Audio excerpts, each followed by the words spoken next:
Hello, my dear students of class 12th. I told you that soon I will teach you the poem Birches. Now it is the time to teach you this poem Birches. First of all, you must know what is about this poem. First of all, you must know what are birches.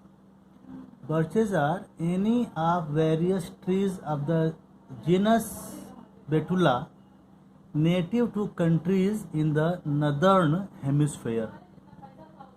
Before studying this poem, you must read page number 8, what is written by Robert Frost about this poem.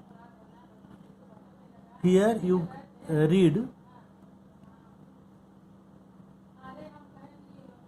in writing the poem, Frost was inspired by his childhood experience of swinging on birches, which was a popular form of play for children in rural areas. In the poem, the act of swinging on birches trees is presented as a way to escape harsh rationality or the truth of the adult world, if only for a moment. Though he can climb to a place where his imagination can be free, a swinger is grounded in the earth through the roots of the tree. The narrator in the poem feels a sense of regret that as an adult he is unable to leave his responsibilities behind and climb towards heaven until he can start afresh on earth. Students, you must know what is about the poem. Birches are forest trees with slender branches which bend down towards the ground, sometimes with the load of snow and sometimes with the weight of a climber. When the weight or load is removed, they go upward. This is a common experience in New England. As a boy, the poet had been a swinger of birches. Now, as an adult, he wants again to do the boy's act of swinging on these trees. He expresses the wish to do so again to escape from the worries and trouble of life. But he does not want to remain up. He would like to come down back to the earth, which is the right place for love. Obviously, the poem gives a message that we should do our duty on the earth but should not stop aspiring for a higher and noble ideal without which no progress is possible. In taking a flight to the realm of imagination, going up on a birch, we should remember that we have to come back to the world of reality, here the earth, not out of any compulsion but for the love of it. Here, the poem is a beautiful lyric. It opens with an observed fact. The birches have bent down due to the snow on the branches that fell overnight. The winter ice storms bend the branches downward. The speaker has observed this phenomena many times in his life. Whenever he sees the branches of birches bent down, he tends to imagine that they have been bent by some boys swinging on them.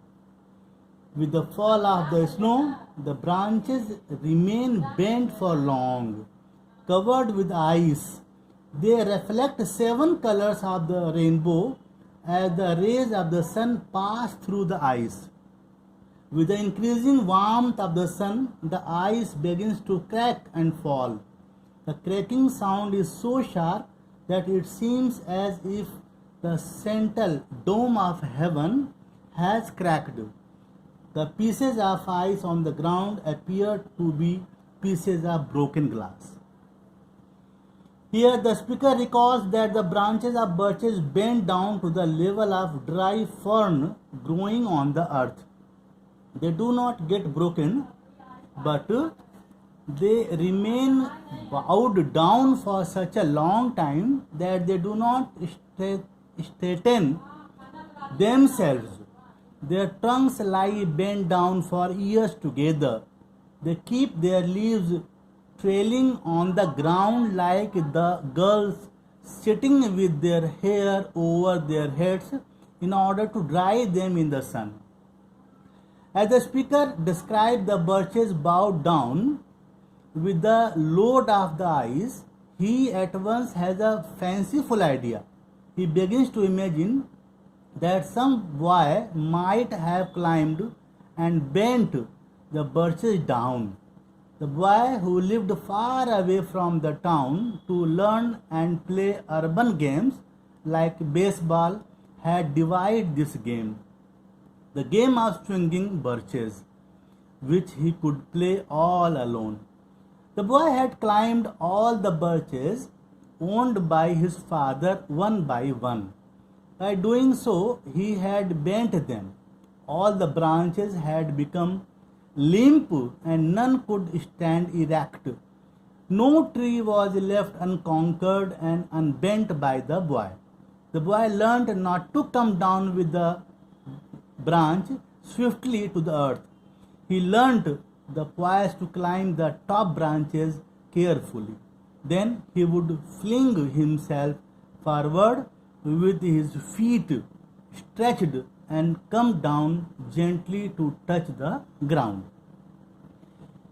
In a reminiscent mood, suggestive mood, the speaker recalls the time when he himself was a swinger of birches. He feels that he could take to birch swinging once again, particularly when he is tired of his musings. He would like to be lifted away from the earth on the branch of some birch tree, but he would like to come down after having lifted above momentarily. The speaker in the last says that it is clear that his desire to escape from his troubles by going upward on a branch of birch does not mean that he does not want to return. Going up is as desirable as coming down. The earth is a desirable place to live in the spirit of love. If a man does not like to be a swinger of birches and live in the two worlds of fact and fancy, he would be regarded as a man worse than a swinger of birches. That was the outline of this poem. The next time I will explain stanza wide. Thank you so much.